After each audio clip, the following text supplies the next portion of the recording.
All right, so we have a bit of an update for you on the Trump so-called hush money trial. You can see the president there. I think if this is earlier today, moments ago, walking into the courthouse, doing his usual talking to the cameras. But what we have learned is that the judge has once again let's look at this, found that he has been in contempt for 4 more additional gag order violations. So we don't know which gag order violations this is. The judge didn't specify, but these would be violations, I presume, that occurred after after his initial round of fines for previous violations. You may know that he's been fined, I believe, $9,000 for gag order violations. That's $1,000 each, and the judge says it appears that the $1,000 fines are not serving as a deterrent. Therefore, going forward, this court will have to consider a jail sanction if it is recommended. So normally, somebody who has not been the president of the United States could face jail time for these sort of situations. But there's a challenge when it comes to putting a former president and a current candidate in jail. Yeah, I mean, I don't know how you would go about doing it. It's unprecedented.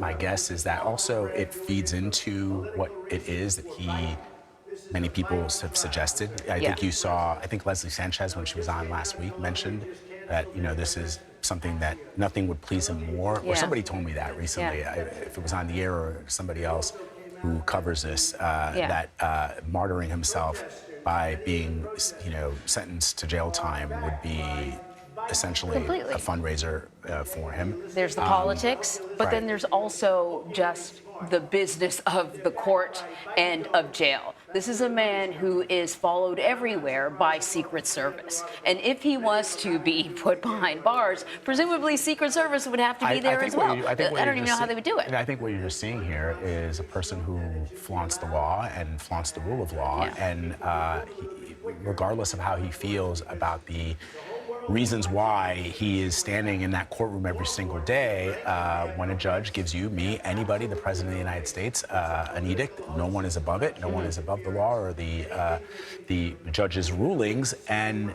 this individual feels that he is, and so that's why we are now. So let's go to CBS News campaign reporter and attorney Katrina Kaufman, who's outside of the courthouse in Manhattan. Katrina, you just heard us breaking down the update. Why don't you take us through it?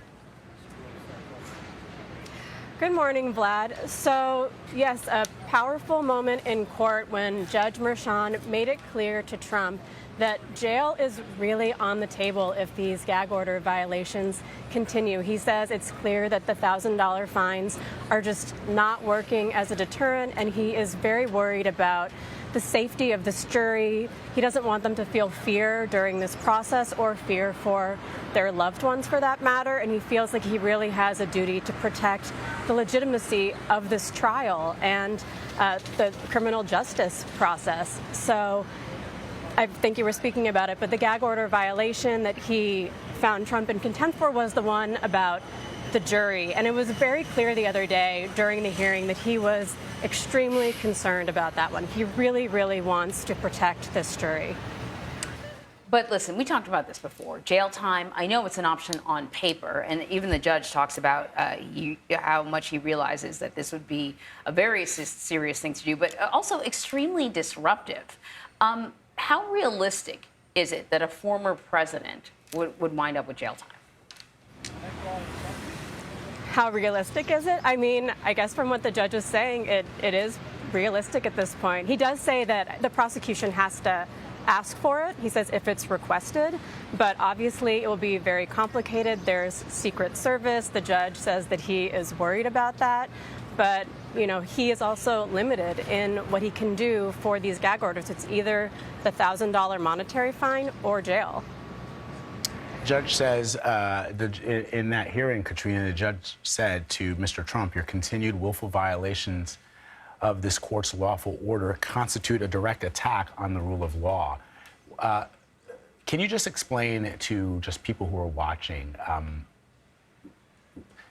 if this were anybody else, what would have happened by now?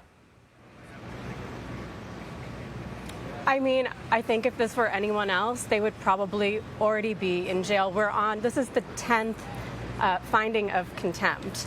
And there are a few other violations that he hasn't even given us his ruling on yet, because they spoke about 4 the other day. So I really think if this was any other defendant, we would already be seeing jail time at this point. All right, so I presume, I don't know if anything else has happened in court today, or if this has pretty much taken up everything. I know the next witness is Jeff McConney, the former comptroller of the Trump Organization. I'm not positive if he's taken the stand yet because I stepped out of court, but he's who we're expecting on the stand next. All right, Katrina, thank you very much.